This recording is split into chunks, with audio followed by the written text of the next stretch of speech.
No superior da tela de vocês aí deve estar aparecendo que a aula foi iniciada.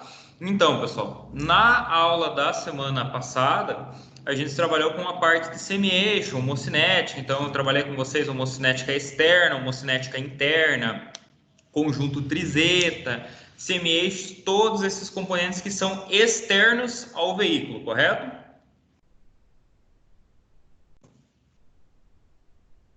Positivo. Ficou alguma dúvida disso daí, pessoal? Para mim não, professor.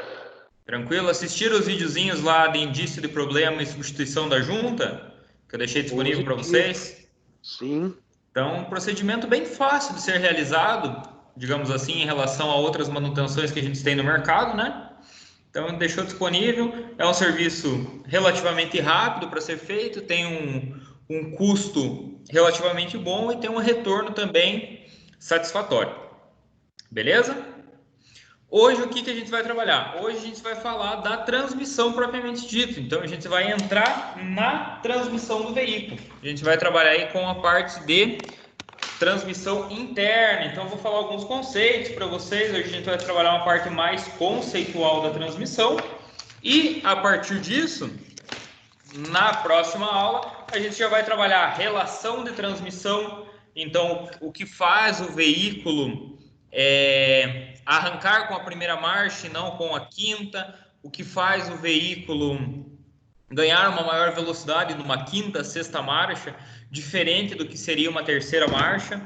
Então, todas essas condições a gente vai trabalhar na próxima aula. Hoje, o que a gente vai falar? Então, hoje é a nossa sexta aula, certo? Então, a gente está aí com 24 horas da matéria.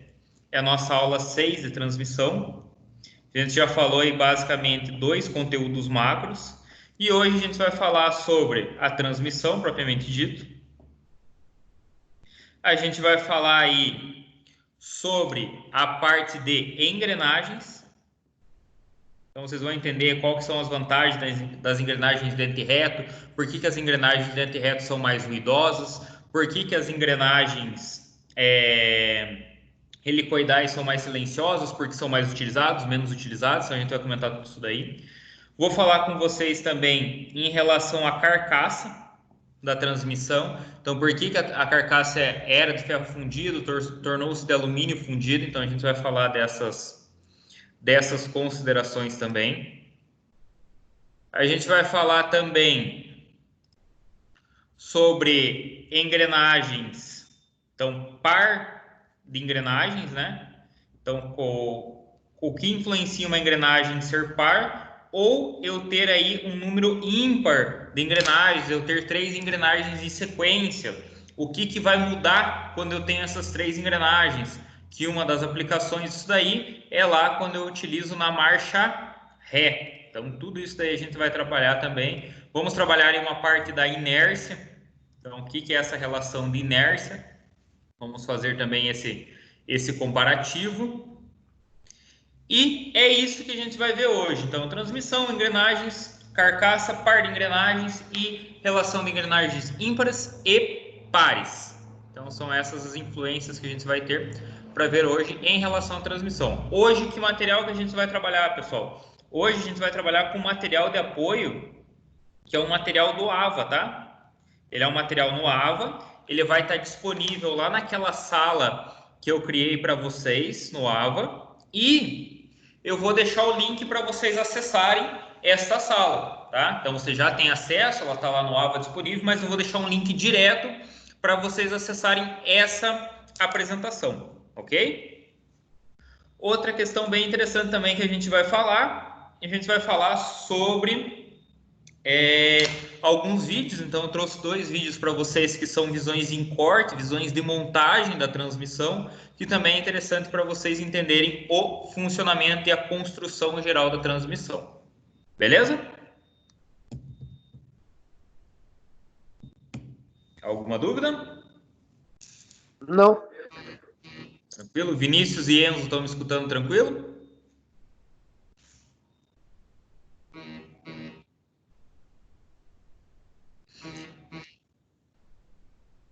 Show de bola. Pessoal, em relação à aula da semana passada, que eu acabei tendo um problema aí que caiu o sinal, perdi o sinal da internet aqui porque acabou a luz, eu acabei não conseguindo dar continuidade na aula, da outra matéria, né? Então eu vou ver aí, vou tentar marcar uma aula para a gente ter a reposição dessa aula, tá bom? Vocês não vão ser lesados com a perda dessa aula, vou marcar uma reposição aí para vocês, vou ver um dia que fique melhor para ambos os lados e a gente vai marcar essa reposição, beleza?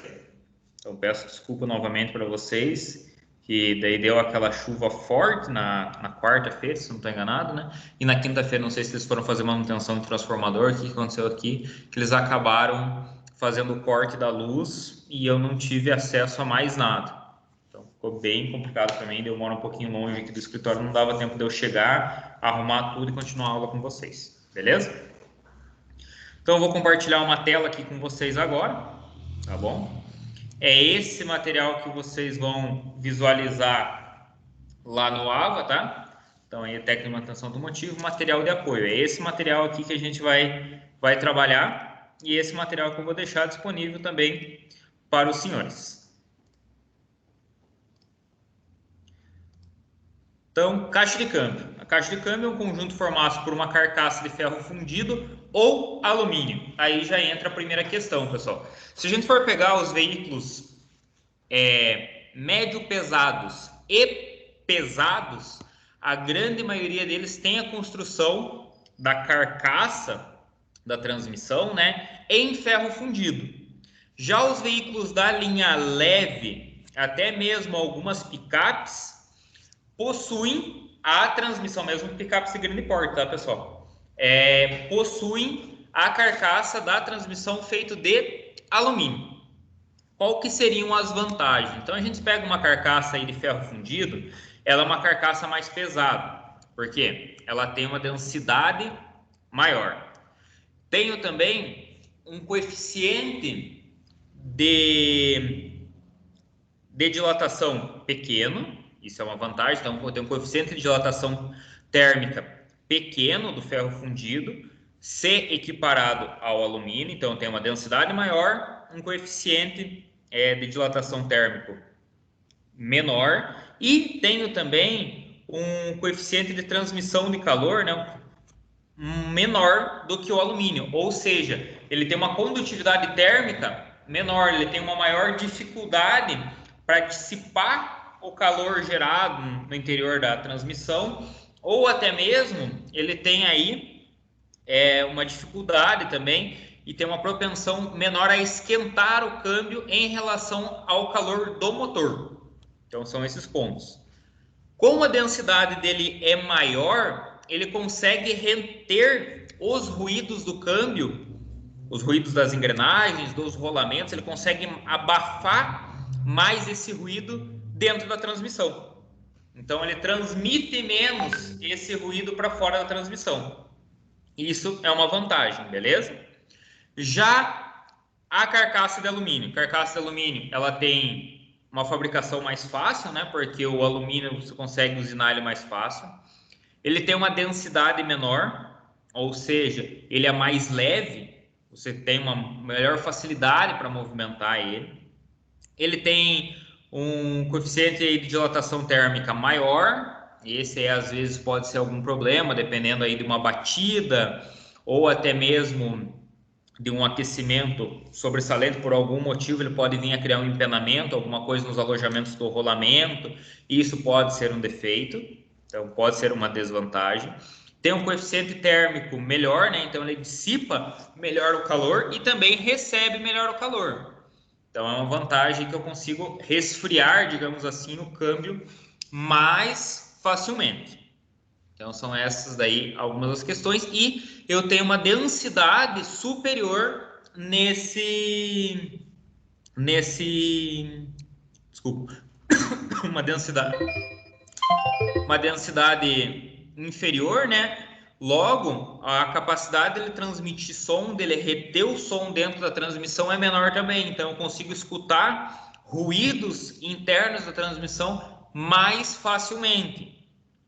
É uma vantagem? Sim, é uma vantagem. Às vezes tem um defeito no rolamento, num câmbio que é a carcaça de ferro fundido, você acaba perdendo outros componentes porque você não conseguiu visualizar esse problema. Então, é uma questão também válida, beleza? Deixa eu aumentar um pouquinho aqui, que fica melhor do que vocês visualizarem. Vamos lá. Interno à transmissão. Eu tenho engrenagens de aço, pode ser dois tipos, tá, pessoal? Posso ter o aço fundido lá, onde ele é fundido num molde poroso, no molde de areia, no molde de gesso ou algum outro tipo de material, e é feita uma usinagem superior a ele. Ou eu posso ter também aí uma engrenagem de aço forjado. Então, que daí eu já vou ter aí algo mais resistente com uma maior durabilidade, onde eu tenho um tarugo, né, de um material forjado, e essa engrenagem é inteiramente usinada.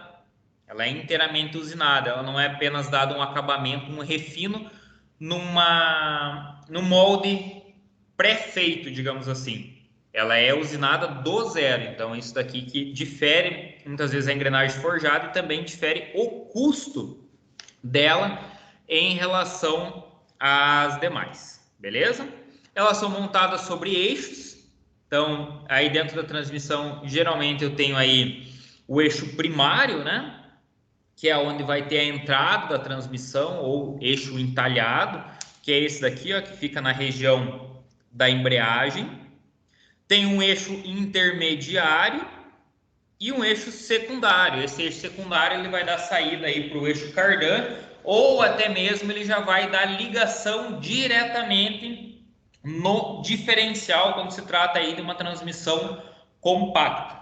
Então tem esses dois tipos. Algumas transmissões, pessoal, por exemplo, a transmissão da Renault Master, onde ela tem 6 marchas à frente e mais uma marcha reversora, eu tenho dois eixos secundários. Eu tenho o eixo primário, né, o eixo motor, eu tenho o secundário longo e o secundário curto. É algumas disposições que eu tenho aí diferente, então tem algumas variações no mercado, mas geralmente eu trabalho aí com dois eixos no caso de uma transmissão linha leve e 3 eixos na transmissão pesada, onde eu tenho primário, intermediário e secundário. Esse intermediário, pessoal, geralmente ele fica na parte de baixo aqui da transmissão. Ele também pode ser chamado de eixo carretel. Beleza? Outro ponto também interessante, eu vou ressalvar isso aí quando a gente for falar dos lubrificantes, mas existem algumas transmissões, pessoal, que elas trabalham com o radiador de óleo. Então, existem transmissões aí que tem radiador de óleo, elas têm sensor de temperatura de óleo. Alguns exemplos são as F-150, que foram fabricadas próprias para puxar trailers. Então, não é tão comum a gente ver esse tipo de caminhonete no nosso cenário nacional, mas é importante a gente saber que existe. Que essas transmissões, essas caminhonetes que foram feitas para puxar trailers, elas têm sensor de temperatura do óleo tanto no diferencial quanto na caixa. E esse sensor de temperatura, ele tem um mostrador lá no painel do veículo. Então, lá no painel de instrumentos, eu tenho um mostrador que ele vai indicar aí essa temperatura, justamente porque se o óleo acabar sobreaquecendo, né, devido a você puxar um trailer muito pesado, acabar forçando essa transmissão, você vai ter uma degradação do óleo, vai ter uma degradação de retentores e, por consequência, você vai ter um desgaste prematuro da transmissão. Então, também é bem importante a gente saber disso daí, tá? Então, caixa de câmbio, já sabem que eu tenho dois tipos de carcaça, né? Carcaça ferro fundida e carcaça de alumínio. Engrenagens de aço, essas engrenagens de aço elas podem ser forjadas ou fundidas. Lembrando sempre, né, que aço, pessoal, é uma liga metálica onde é adicionada uma proporção de carbono. São montadas sobre eixos. Tem o eixo primário, que é o eixo de entrada, né, onde a embreagem vai montada. Eixo intermediário e eixo secundário, que se combinam entre si, então fazendo primeira, segunda, terceira, quarta, quinta, sexta marcha, e assim por diante. Vocês sabem que no mercado a gente tem mercados pesados, a gente tem caminhões com 10 marchas, tirando aí veículos que trabalham com simples e reduzido, né, que daí vai fazer 12 marchas, então são 10 marchas físicas realmente, né? Quando acionado por alavancas externas, esse acionamento a gente vai comentar um pouquinho mais para frente. Eu posso ter o tipo de acionamento direto, onde eu vou ter um acionamento por uma alavanca, por um conjunto de trambulador ali com algumas alavancas, ou vou ter um acionamento via cabo. Então, como acontece aí na linha Palio, por exemplo, na linha dos Golfs, você tem aí um acionamento via cabo. Posso ter um acionamento aí pneumático e posso ter um acionamento elétrico. Então, varia muito aí do tipo do veículo. Com finalidade de fazer variar convenientemente a rotação entre o número de giro por rotações motrizes. Então, o que seria essa variação conveniente? Você selecionar para o veículo primeira marcha, segunda marcha, terceira marcha, quarta, quinta marcha, de forma conveniente a você e a estrada que você está rodando, a avenida que você está rodando. Então, essa questão aí é essencial, tá bom, pessoal? Por quê? Professor, mas aí a grande maioria dos veículos possuem hoje aquele shift light, né? Onde você tem lá um indicador no painel para troca de marchas. Sim, pessoal, você tem esse indicador de troca, mas esse indicador de troca é em relação à rotação do motor com o parâmetro de velocidade, mas ele não consegue aí dizer para você qual marcha você deve colocar, porque exatamente, né? Porque ele não está vendo o trajeto à frente, então ele funciona quase como uma forma de lembrete, né? Então ele te dá um indicativo, mas você tem que ter uma noção aí da rodovia, da estrada que você está trabalhando, para você ter uma seleção correta das marchas, exceto em alguns veículos que trabalham com telemetria, né? Então grandes empresas contratam telemetrias, onde você consegue escolher a melhor marcha em determinado trajeto por uma média de N veículos que passam por ali, mas isso é algo mais fora do nosso padrão. Beleza? Alguma dúvida? Enzo, Vinícius, José Luiz? Tranquilo, senhor. Tranquilo? Beleza. Então, necessidade de uma caixa de marcha, né? Para se deslocar o veículo, deve-se vencer diversas forças que tendem a frear seu movimento. O conjunto dessas forças são nomeados como torque resistente, provém dos seguintes elementos: perfil do pavimento, né? Então, se você está no plano, se você está em um aclive ou você está em um declive, tudo isso daí influenciona. Resistência do ar, aí vai entrar a aerodinâmica do veículo, né? Que facilita bastante em relação a essa resistência do ar, né? Por exemplo, a gente vai pegar lá uma aerodinâmica de uma Kombi comparado à aerodinâmica de uma Ferrari, né? Muda bastante essa resistência do ar. É muito mais difícil você tirar uma Kombi do lugar do que uma Ferrari. Resistência aos atritos, né? Então, percas de torque pelo atrito do pneu com o solo, pelo atrito das peças internas do motor, atrito das próprias engrenagens, inércia do veículo, né? Proporcional ao peso. Então, um veículo mais pesado, por exemplo, um veículo da linha dos pesados, extra pesados, um caminhão, né, de grande porte, é muito mais difícil de você tirar da inércia do que você tirar um Fiat Uno, que tem aí um peso relativamente menor, pesa aí na faixa de 1 tonelada, enquanto um cavalo mecânico vai pesar aí na casa das 8, 9 toneladas. Então é bem importante também ter essa relação de princípios, né, pessoal? Se o veículo é mais pesado, ele tem um porte maior, consequentemente ele vai consumir mais combustível e você vai ter que ter um torque maior para retirar esse veículo da inércia. Essa parte da inércia, pessoal, ele fica bem visual, tá? Em veículos que possuem versões variáveis. Por exemplo, você pega lá um veículo que possui o hatch, o sedã e o wagon, né? Então, possuem lá a perua. Então, tem essa variação. Você pega lá, por exemplo, o Gol, Paraty, Saveiro e Voyage. Ou você pega Gol, Paraty, Gol, Saveiro e Paraty. Então, você tem uma variação, às vezes, com a mesma motorização, mesmo ano, mesmos opcionais. E a Paraty tem uma dificuldade maior para se deslocar do que a Saveiro, ou que o Gol, justamente por esse peso que é agregado no próprio veículo, tá? Então, quando o veículo passa por um aclive, né, perfil de pavimento, o motor deve fornecer um esforço suplementar para manter a velocidade constante. No inverso, em um declive, o esforço necessário para deslocar o veículo é menor. A caixa de mudanças permite ajustar esse torque do motor em tais situações. Então, pessoal, aí a gente já consegue entrar numa outra parte conceitual, onde eu tenho, claro que entre aspas, né, eu tenho marchas pesadas e marchas leves.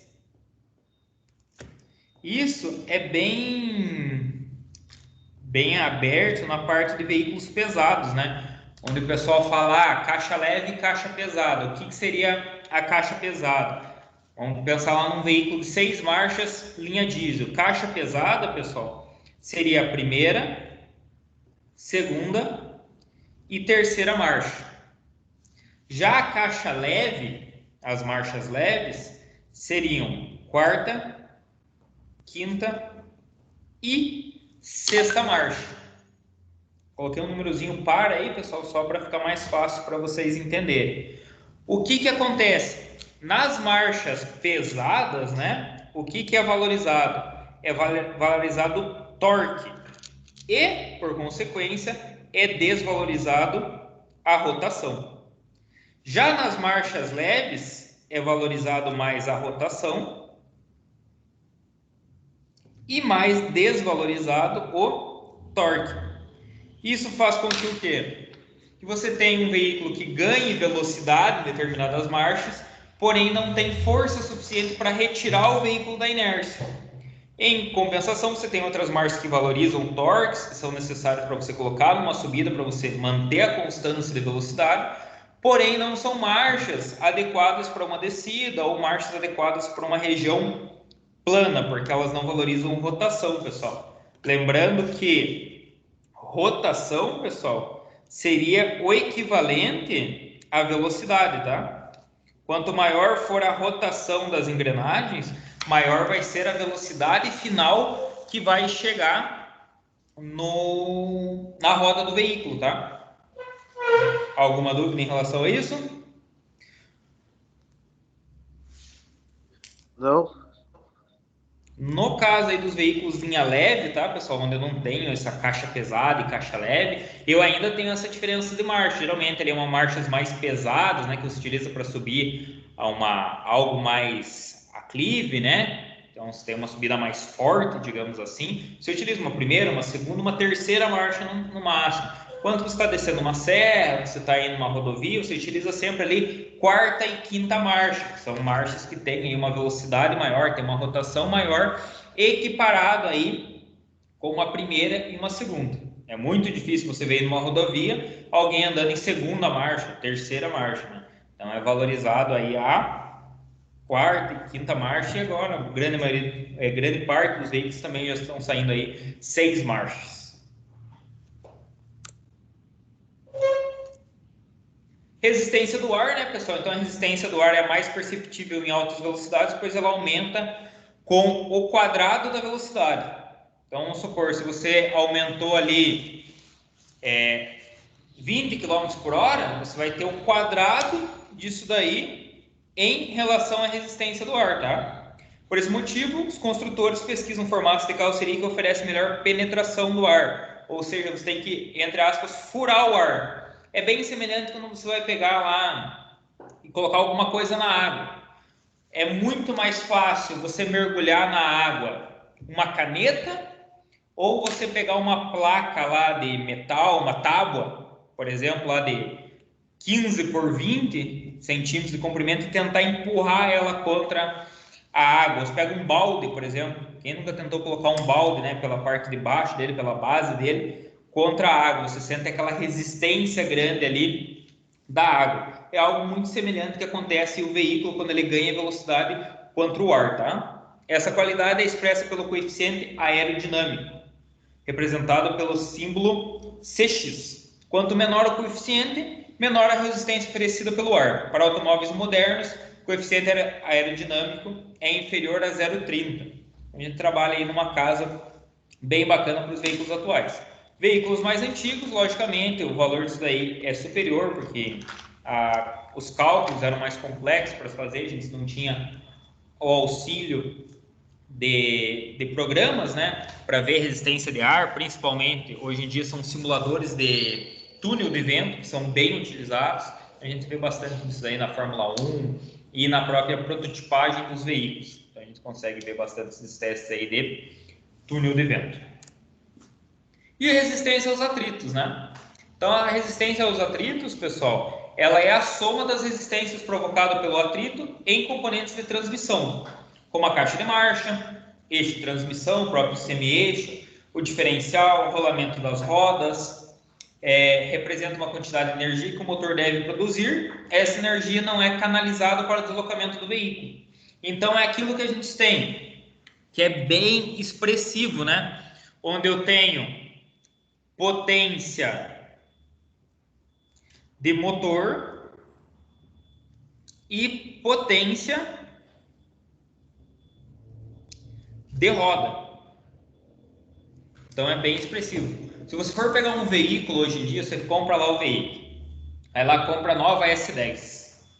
Compra mais top que tem, compra aquela High Country lá. Ela tem no motor 200 cavalos.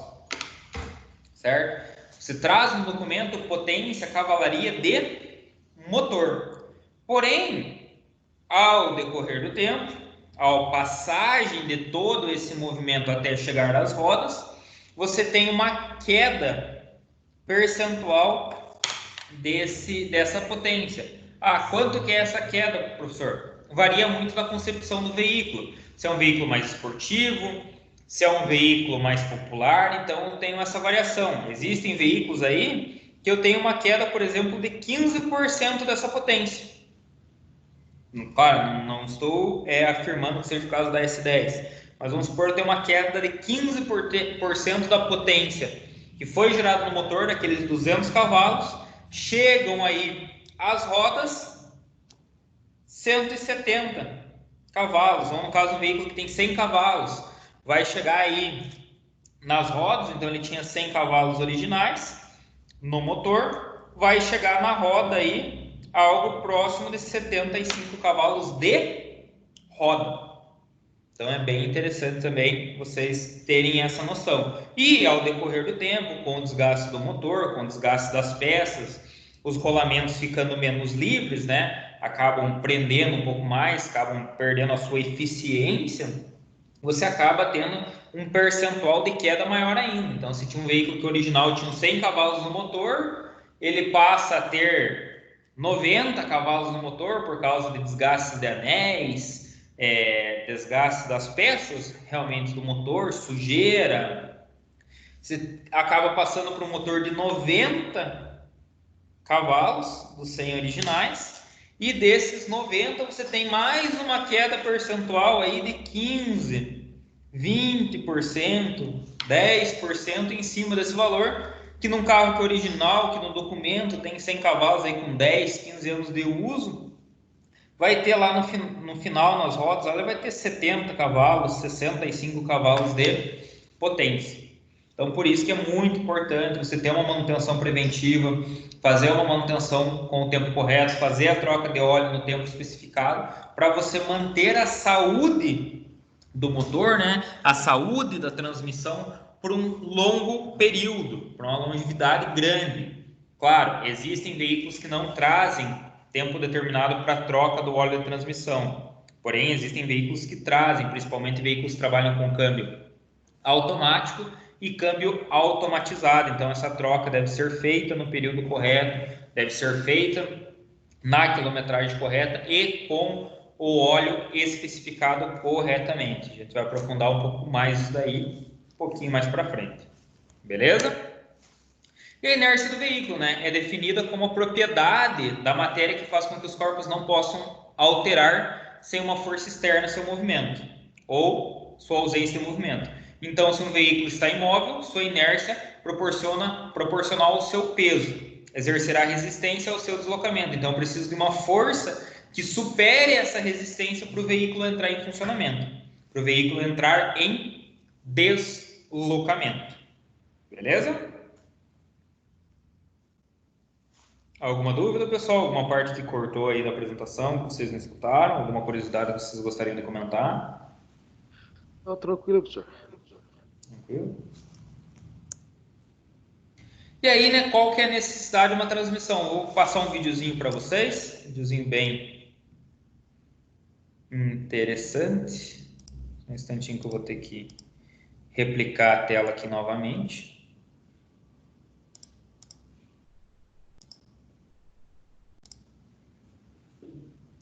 Este veículo necessita de um torque de... Estão escutando o áudio aí, pessoal? Sim. Beleza. 180 Nm para se movimentar.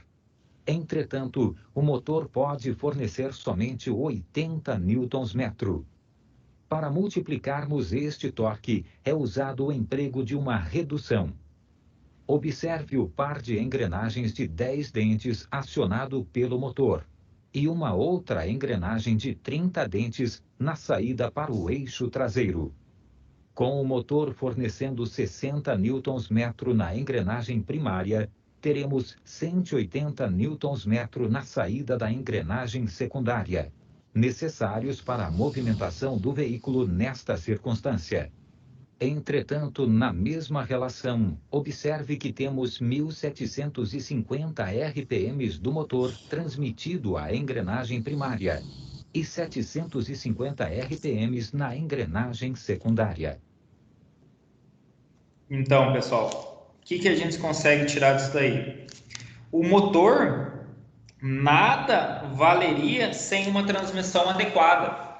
Então, por isso que eu tenho uma variação, por exemplo, de motores 1.0 e motor 1.4. Vamos pegar o caso lá, de novo, linha Fire. Você pega lá o motor 1.0 e o motor 1.4. A relação de transmissão, primeira marcha, segunda marcha, terceira marcha, quarta, quinta e ré, é a mesma. Porém, lá no final do diferencial, isso daí muda. Porque eu tenho uma caixa que valoriza mais torque e outra tem uma caixa que valoriza mais rotação. Por quê? A transmissão ela é desenhada em relação ao motor. Vamos pegar esse caso, né? Eu tinha aí uma rotação originária de 1.700 RPMs. Esse 1.700 RPMs, pessoal, é aquele mesmo RPM que aparece lá no tacômetro do painel. Então tem lá o contagiros, né, no painel, é esse 1.700 RPMs que aparecem.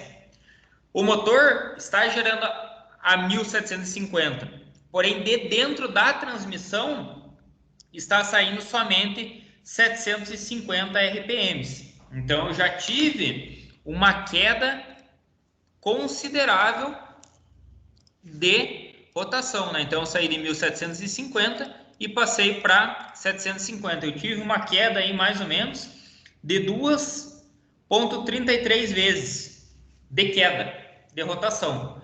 Na mesma proporção, eu tenho aí um ganho, como vocês viram no vídeo, de torque, onde era fornecido 60 Nm e saiu para o diferencial 180 Nm.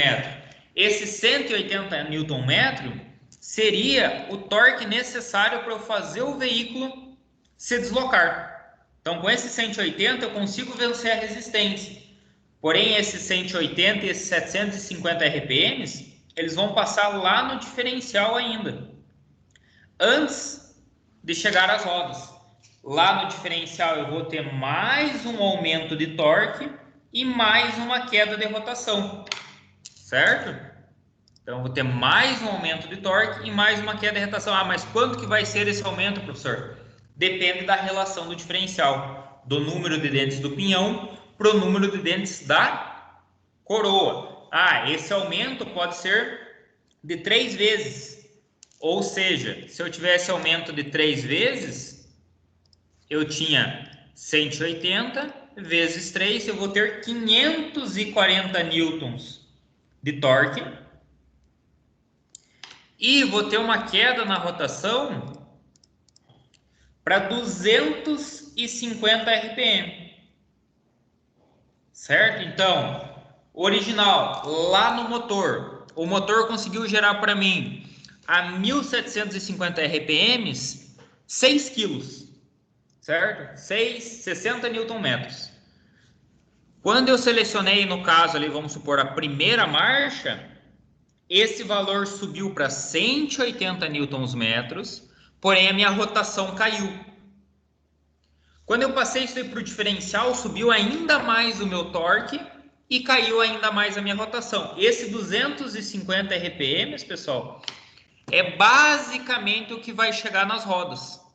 Então, o motor forneceu 1.750 e chegou nas rodas 250. Eu tive uma queda de rotação de 7 vezes. Enquanto o meu torque ele foi valorizado 9 vezes. Que eu saí de 160 e passei para 540. Então, tive aí um aumento proporcional. Beleza? Alguma dúvida, Beleza. pessoal? Então, Minha parte não. Não? Então, é dessa forma que trabalha a transmissão. Ora, eu valorizo o torque, ora, eu valorizo rotação para que o veículo trabalhe da melhor forma possível, para que eu consiga ter uma desenvoltura de velocidade e torque, o veículo consiga trabalhar progressivamente.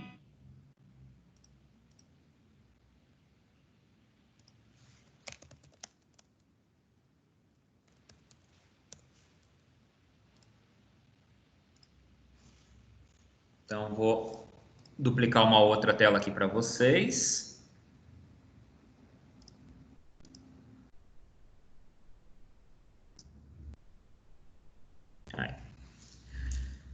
Então, pessoal, essa é a questão. Valorizei torque, perco rotação. Valorizo rotação, perco torque, aí eu tenho aquela definição lá de marcha pesada e marcha leve. Beleza?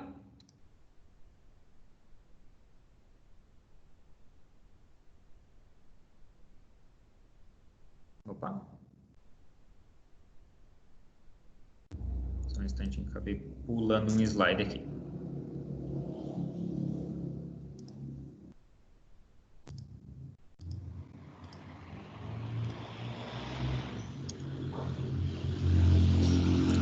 Passar um outro videozinho para vocês terem uma noção ali de torque resistente e força produzida, tá?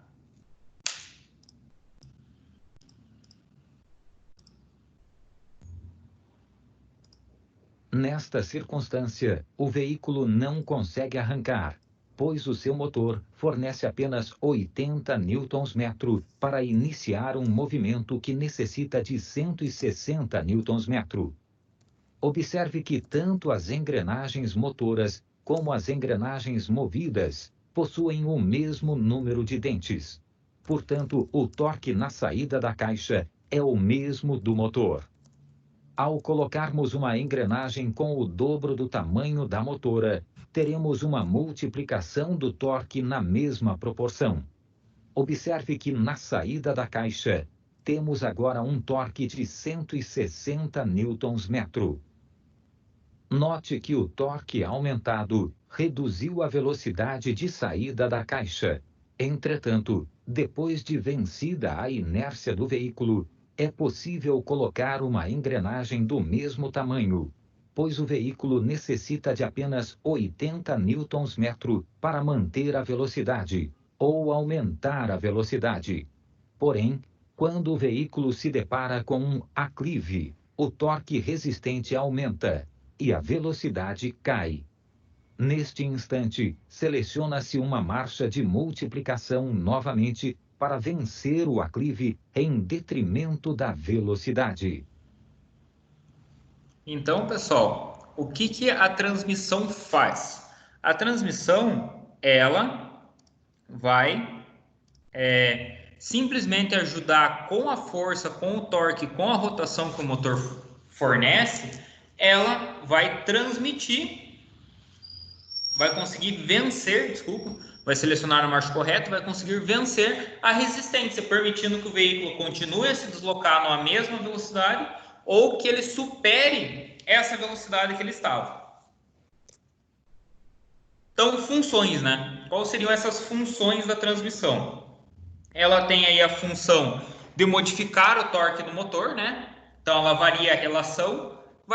Variando essa relação, eu tenho lá a primeira, segunda, terceira, quarta e quinta marcha. Na próxima aula, a gente vai aprofundar um pouco mais sobre essa variação de relação. O que seria isso? Então, como que eu faço essa variação? O que é o que o pessoal comenta bastante, o que é o câmbio escalonado, o que é uma transmissão que é curta, o que é uma transmissão que é longa, tudo isso sempre depende da variação de relação, né? Permite a reversão, então a marcha ré, não sei se todo mundo sabe por que é ré, tá, pessoal? É ré de reversora, então ela permite que o veículo se desloque no sentido contrário.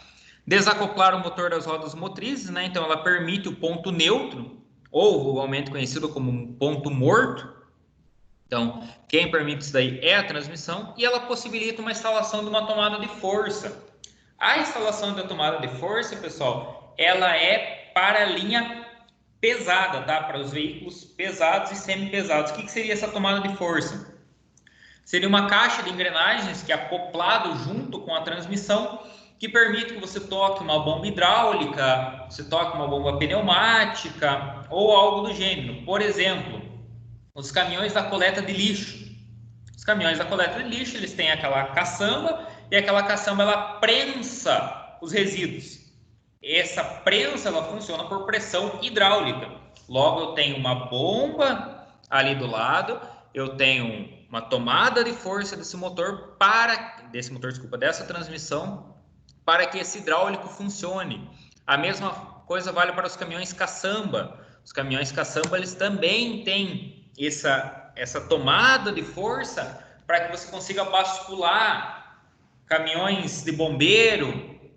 Então, a parte da pressurização para você lançar água distantemente, caminhões bitorneiro, então, que movimentam lá cimento, né? Esse cimento usinado também tem tomadas de força para que você consiga manter em movimento aquela mistura de cimento. Então, todas essas questões são feitas a partir da transmissão.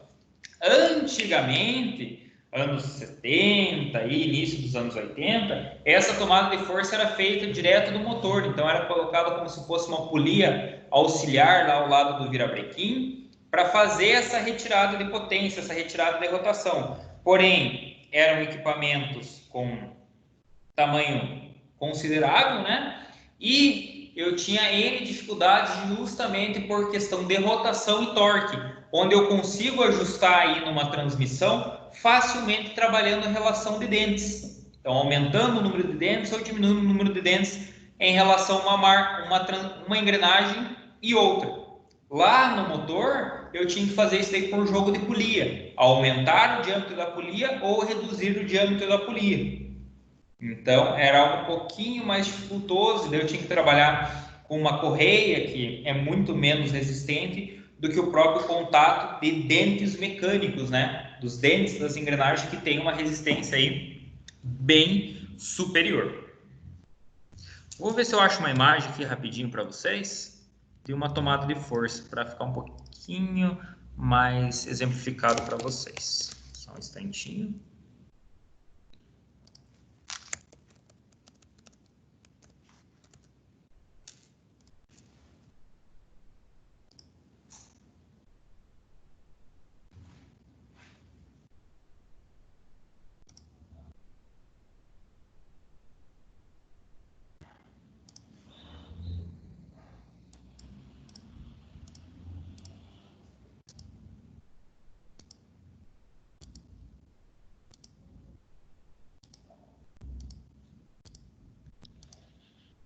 Vou colocar uma imagem, pessoal, depois eu vou colocar um vídeo para vocês da tomada de força, tá?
Olha, aí dá para vocês terem uma noção de como que é essas tomadas de força, ó.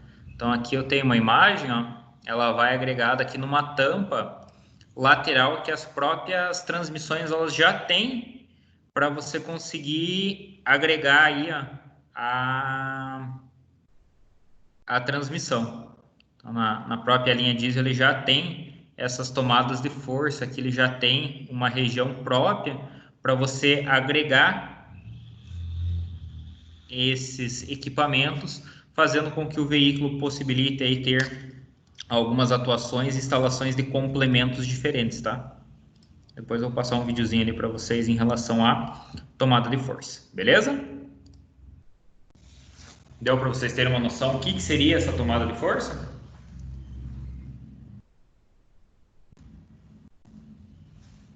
Vinícius, Enzo, José Luiz.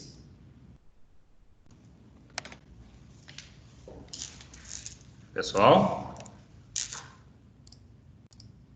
Sim, professor, deu sim. Beleza.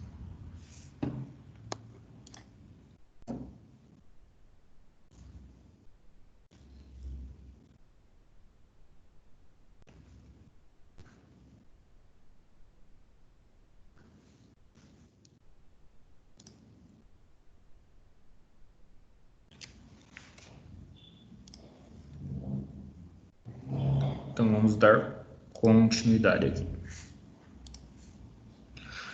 Tenho aí, pessoal, 3 tipos de engrenagens, tá? Tem as engrenagens aí à extrema esquerda de vocês, dente reto. Tem as engrenagens à direita de vocês, de dentes helicoidais. E tem as engrenagens dentes espinhas de peixe. Hoje em dia, o que é mais comum a gente encontrar dentro das transmissões? As das duas extremidades, dentes retos e dentes helicoidais. São os 2 modelos mais comuns que eu encontro no mercado. Vantagens: dente reto, mais uma fabricação mais fácil, porém ela tem um ruído considerável. Dente helicoidal, ela tem um ruído menor, porém tem uma fabricação mais complicada um pouquinho. Então eu tenho esses 2 pontos, beleza? E dentes de espinha de peixe é um pouquinho mais difícil de eu encontrar. Eu vou ver ele aí mais comumente aí em bombas hidráulicas, vou ver ele mais comumente até mesmo em tomadas de força do que propriamente dito nas transmissões. O dente reto, pessoal, ele é bem comum na engrenagem reversora, na engrenagem da ré, tal que ele tem um ruído bem diferente. Você engata a marcha ré, você escuta aquele então esse ruído, essa ressonância, ele é devido ao contato dos dentes. Então por isso que eu tenho essa ressonância, por isso que eu tenho esse ruído diferente aí nas engrenagens, esse ruído diferente aí quando eu seleciono essa marcha, e principalmente quando eu tenho um aumento de rotação, eu tenho um aumento de velocidade. Algo que não é tão ouvido aí nos dentes helicoidais, que a grande maioria das transmissões utilizam aí de primeira a quinta, de primeira a sextas, os dentes helicoidais.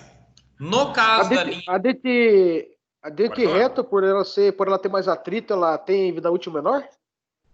Sim, digamos que sim. Por quê? No momento do impacto dela, José, você tem um impacto mais direto.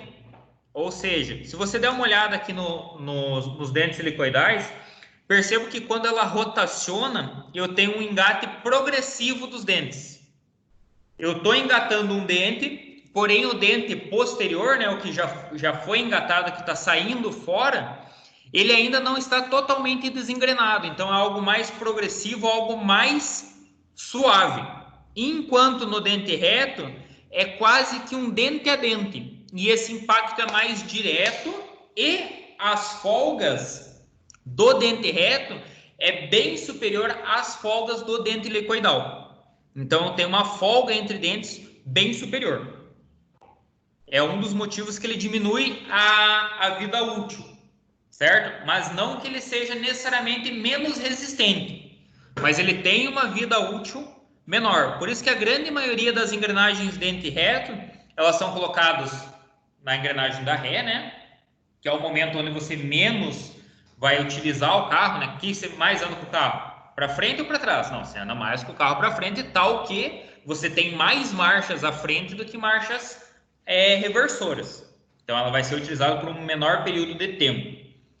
E as que são utilizadas à frente, a grande maioria delas são forjadas, não são fundidas. Justamente para que você consiga aumentar a vida útil dela.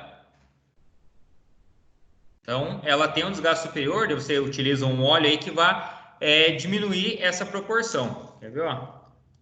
Aqui eu trouxe um comparativo para vocês. Então, ó, dente reto com dente helicoidal. Dente reto, um dente por vez. Dentes helicoidais, um engate progressivo, um engate contínuo. Então, tem até menos trancos nessa transmissão.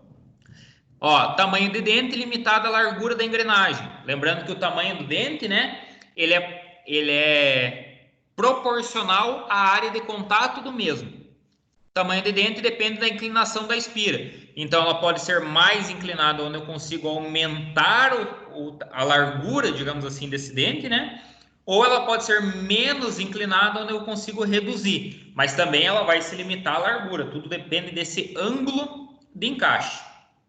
Uma menor superfície de contato, né? Porque o dente é relativamente mais estreito. Uma maior superfície de contato no helicoidal devido a esse ângulo. Ruído durante o acoplamento, então tem uma ressonância, né? E tem um menor ruído, por quê? Porque ele é contínuo, esse engrenamento é progressivo. Tem uma menor resistência ao impacto. Então, se eu tenho um tranco muito forte, aí eu acabo tendo uma quebra, porque daí eu tenho uma menor área de contato, maior tranco, o que eu tenho?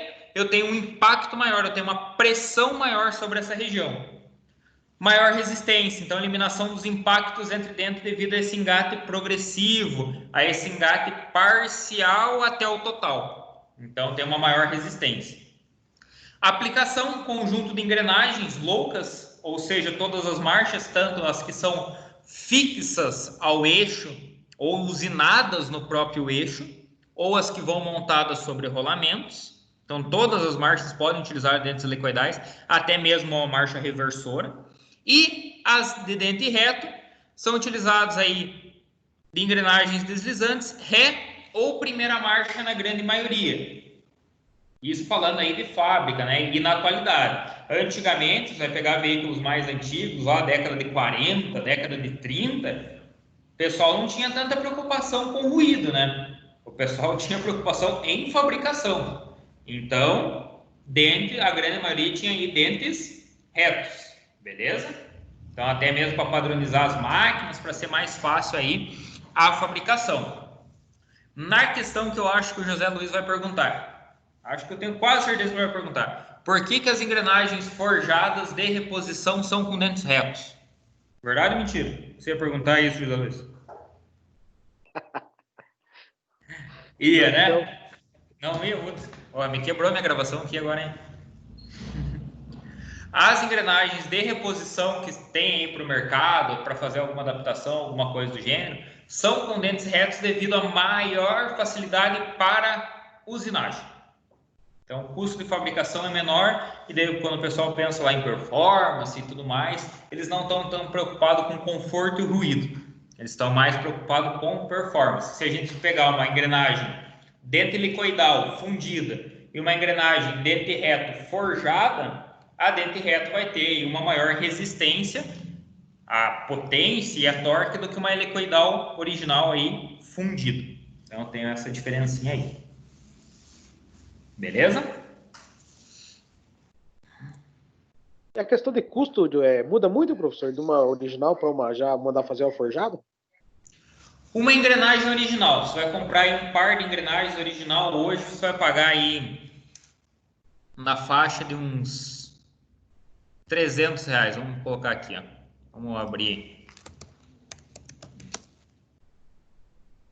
Par de engrenagens de terceira marcha.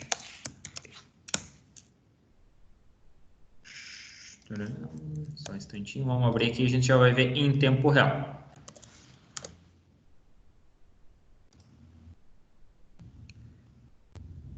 Olha aí, conjunto de engrenagens, primeira, segunda, terceira, quarta e quinta marcha.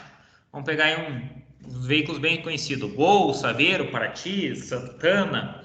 Eu vou pagar aí num kitzinho de engrenagem, vou pagar numa faixa aí de 420. Todas essas engrenagens, primeira, segunda, terceira, quarta e quinta, certo? Das loucas, né, que vão montadas sobre rolamento. Se eu for comprar só a terceira marcha, por exemplo, original na concessionária, vou pagar na faixa de uns R$160. Agora vamos abrir aqui uma de reposição, né, uma forjada.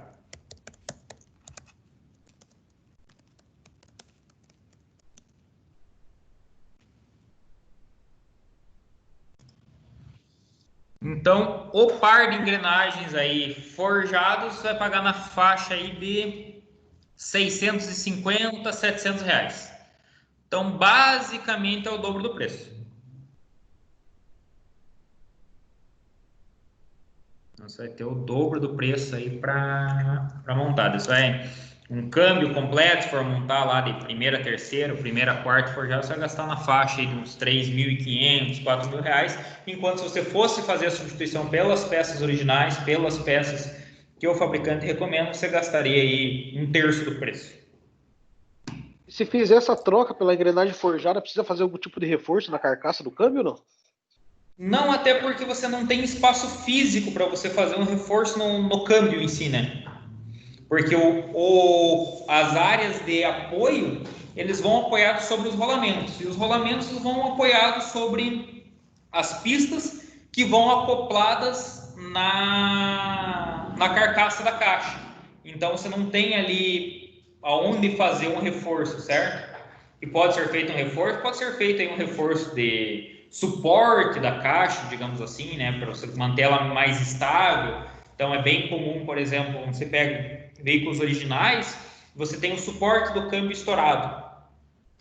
Daí você vai fazer uma arrancada mais rápida, né? Você vai sair de um semáforo mais rápido, aumenta bastante a rotação de primeira para segunda, onde você tem uma força torsional da própria carroceria do veículo, você tem, às vezes, alguma dificuldade para engatar uma segunda marcha, porque, às vezes, ele muda ali a folga de trambulador, a caixa acaba rotacionando e você tem a dificuldade do engate. Mas seria uma troca de suporte, mas reforçar a caixa em si não tem como. Não tem, a não ser que você fabrique uma caixa nova, né? Fabrique uma carcaça nova, digamos assim. Entendi. Mas colocar uma plate ali, por exemplo, como é feito em blocos, né? Então você pega lá o bloco da Amarok, por exemplo, o bloco da Amarok, ela tem uma plate de reforço embaixo, original. É uma chapa de aço ali que você tem um reforço no bloco. Então, outros veículos também, algumas BMW, você tem um reforço na parte inferior do bloco. Mas se já é no bloco, você tem isso, no bloco do motor, né? Na transmissão é bem difícil você encontrar isso daí.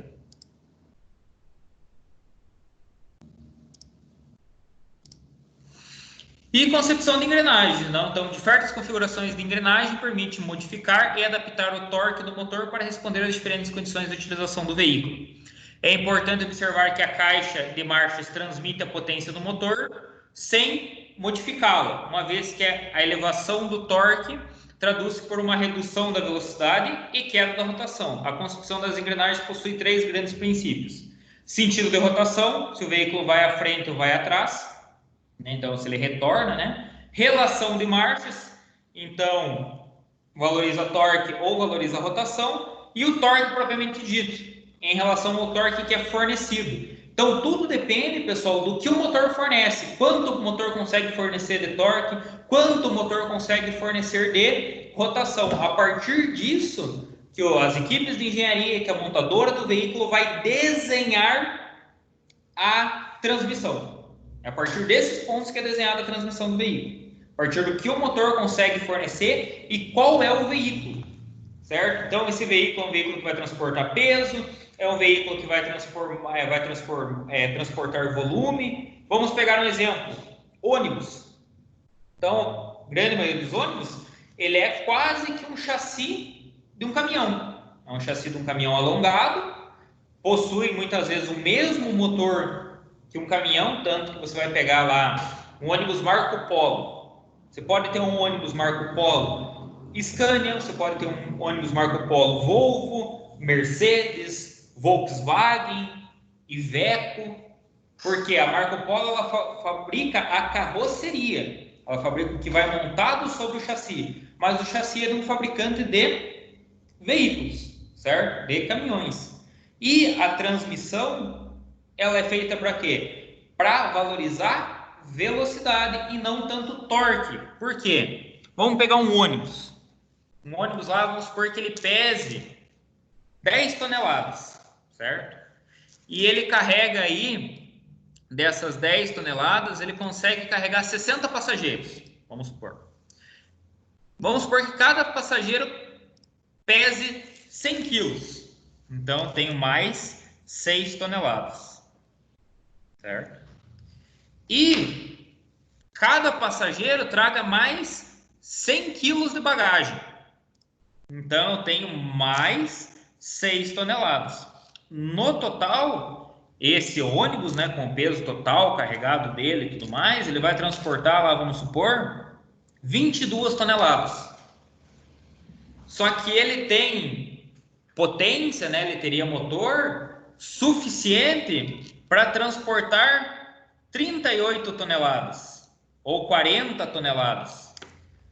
Então, ele tem motor de sobra e ele não precisa usar tanto torque, porque o motor já fornece um torque suficiente. O que acontece? A transmissão é desenhada, a transmissão é escolhida, o diferencial é escolhido, de forma que valorize-se rotação. Então, que ele consiga ganhar uma velocidade de cruzeiro mais fácil do que um caminhão com a mesma motorização, certo? Então, é bem importante aí esse ponto de saber a aplicação do veículo. Então, você pega lá um Scania 440. Você pega um Scania 440, tem o Scania 440 que é para uso rodoviário, que ele vai percorrer longas distâncias, né? Então, vai trabalhar em torno de 800, 500 quilômetros por dia, enquanto eu tenho o mesmo motor, porém ele vai ser utilizado por uma madeireira, ele vai ser utilizado por uma mineradora, onde ele vai percorrer curtas distâncias, por exemplo, 10 quilômetros, 20 quilômetros no dia,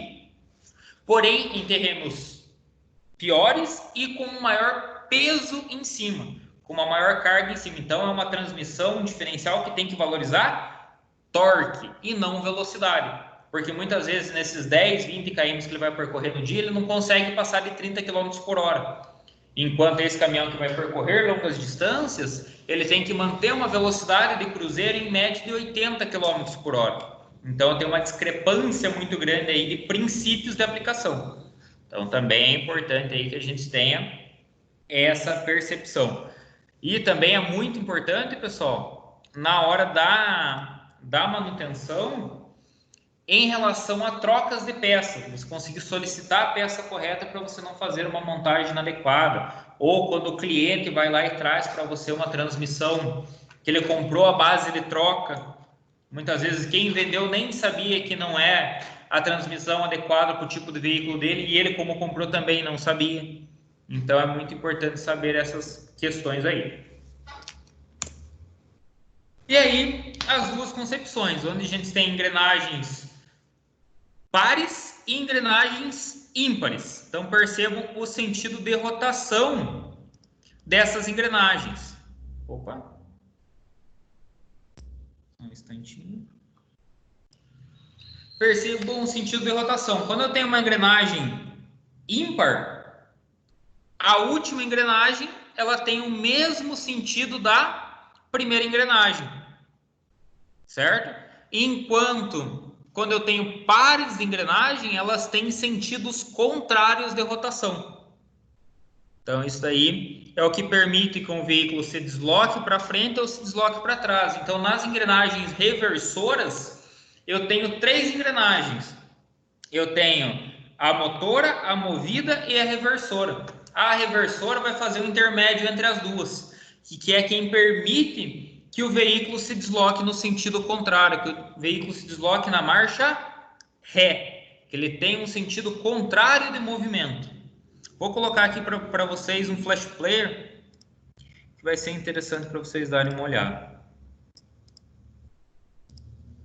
Olha aí, então tem aqui um simuladorzinho para vocês, tem aqui minha alavanca de câmbio, tem o conjunto seletor, né, onde eu tenho luva, garfo, conjunto seletor, anéis sincronizados, eixo piloto, né? Então aqui vai estar montada a engrenagem da primeira, desculpa, a engrenagem primeira, aqui vai estar montada a embreagem, onde primeiramente vai entrar o movimento, e aqui eu tenho a saída para o diferencial. Vou engatar a primeira marcha.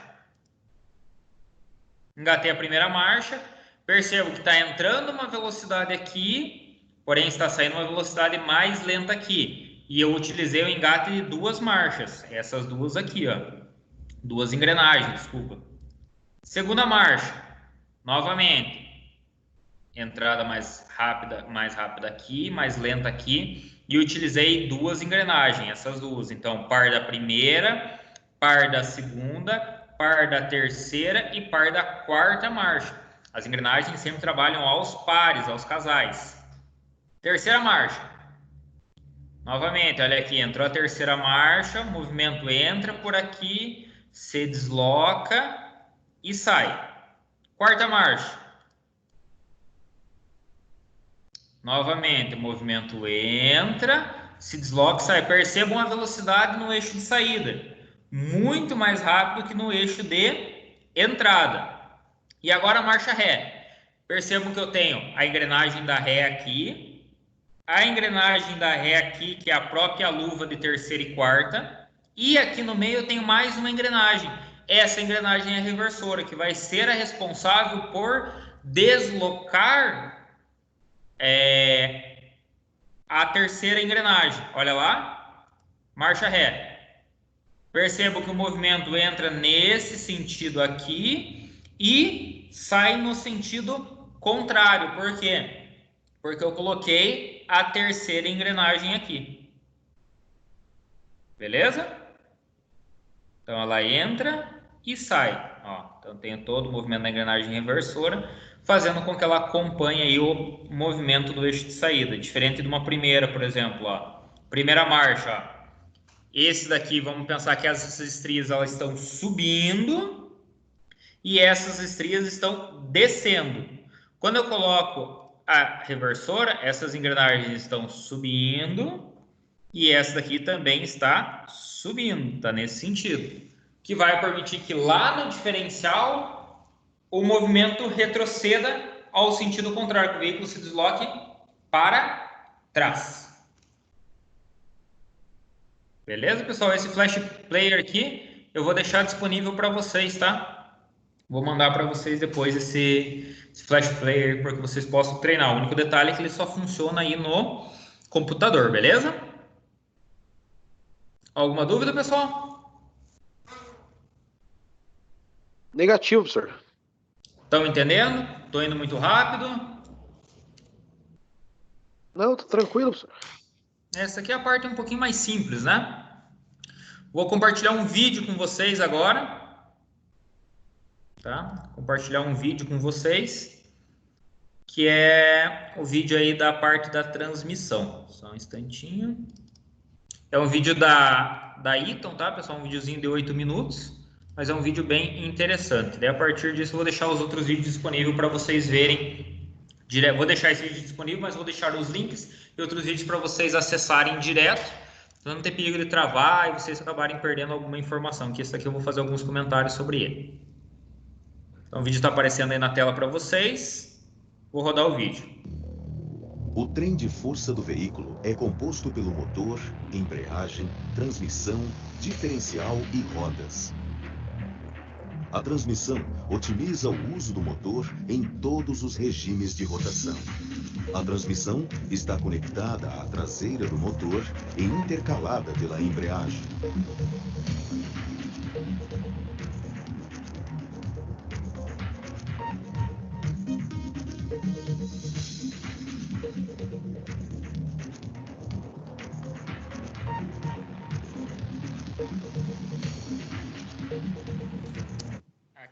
pessoal, essa tampinha lateral aqui que está em cinza, tá? Essa tampa aqui é o acesso que eu já tenho. Ela tem uma junta, tudo certinho para reter o óleo, mas já é um pré-acesso que eu tenho para montar uma tomada de força posteriormente.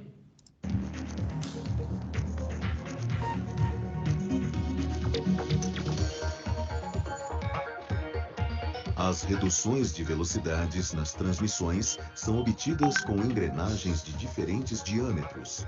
Elas permitem os ajustes das rotações do motor às velocidades requeridas pelas rodas. Em uma transmissão de 6 velocidades, aplica-se 6 relações diferentes de engrenagens para otimizar a força torsional produzida pelo motor. Esta força é enviada ao eixo de saída.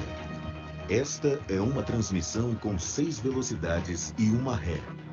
Vamos montar os conjuntos de engrenagens que compõem esta transmissão.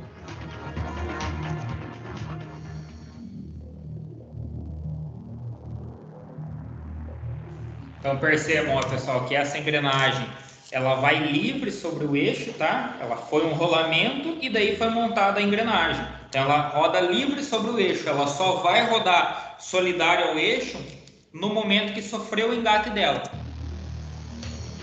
Olha aí, rolamento, engrenagem, anéis separadores, rolamento, engrenagem.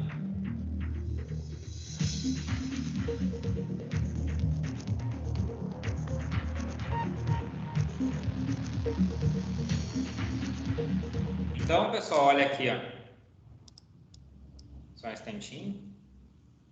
Aqui, essa região aqui, ó, eu tenho o eixo secundário, certo? O eixo secundário. Aqui, eu tenho o eixo primário ou eixo entalhado. E aqui embaixo vai entrar o eixo intermediário ou carretel. Essa transmissão aqui, pessoal, desse vídeo, é a transmissão que a gente vai desmontar, tá? É uma transmissão Eaton, a gente vai desmontar ela lá na unidade. É uma transmissão aí utilizada bastante em semi-pesados.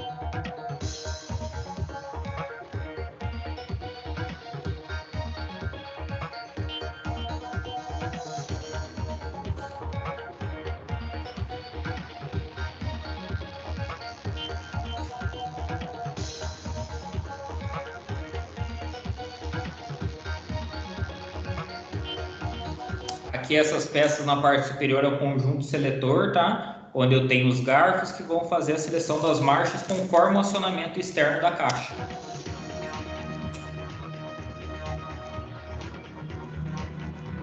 O ioque aqui, a saída da junta universal para o diferencial. E aqui, ó, pessoal, eu tenho primeira, segunda, terceira, quarta, quinta, sexta e aqui eu tenho a ré.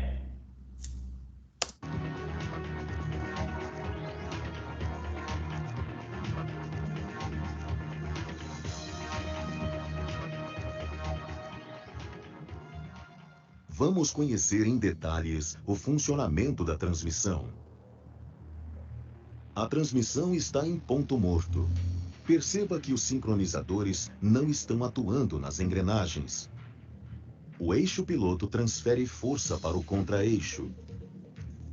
O contra-eixo interage com as engrenagens do eixo principal, fazendo-as girar. O eixo principal está parado uma vez que nenhuma marcha foi engatada. As engrenagens do eixo principal giram livremente sem transmitir potência. Por que elas fazem isso, pessoal? Porque elas estão montadas sobre o eixo, né? Que é interligado com essa saída aqui, sobre rolamentos. Então tem um engrenagem, rolamento e eixo.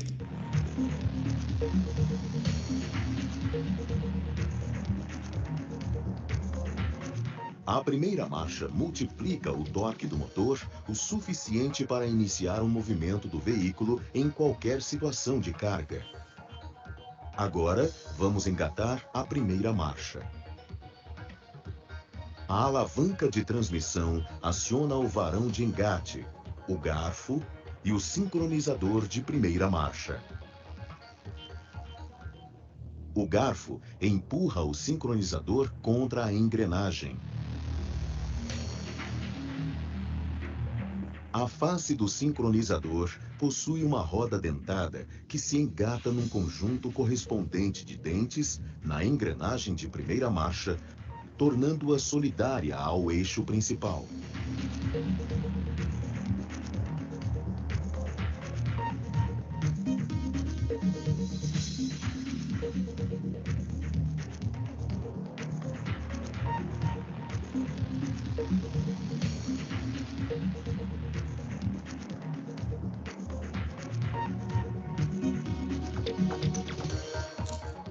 Desengatamos a primeira marcha e engatamos a segunda marcha. O sincronizador é acionado desacoplando os dentes da engrenagem de primeira marcha, deixando-a livre. Agora, o garfo empurra o sincronizador contra a engrenagem de segunda marcha.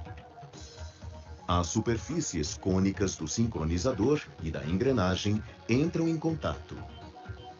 O atrito freia ou acelera a engrenagem. Com isso, as peças giram na mesma velocidade. Perceba o fluxo de força baseado no tingimento das engrenagens em vermelho. E assim por diante, pessoal. Então, vai engatar a terceira, quarta e quinta marcha. Beleza? Alguma dúvida? Não, cegado, professor. Bem tranquilo, né? Então, eu vou passar os demais vídeos para vocês assistirem direto do celular de vocês, do computador de vocês, onde ele não vai travar, vocês têm um acesso melhor. Vou passar os links dos 2 vídeos do YouTube que eu falei para vocês, que é o vídeo sobre as tomadas de força, tá bom? Que daí, se eu rodar direto da internet, ele acaba dando uma travada aqui no compartilhar com vocês. E vou deixar disponível o link do material para vocês acessarem também diretamente do AVO. Alguma dúvida? Alguma coisa que eu falei? Alguma curiosidade que vocês gostariam de saber? Responda aí o pessoal, responda no chat, tranquilo. Responda no microfone. Tranquilo?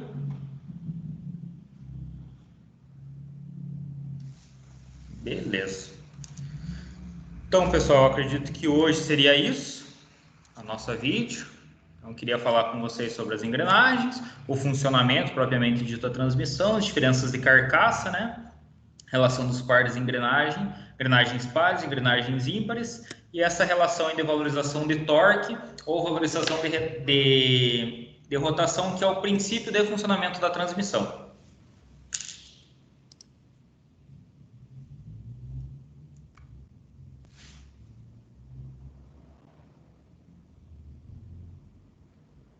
Beleza? Fechou. Beleza, vou finalizar o vídeo por aqui, então eu já falo com vocês lá no WhatsApp, tá bom?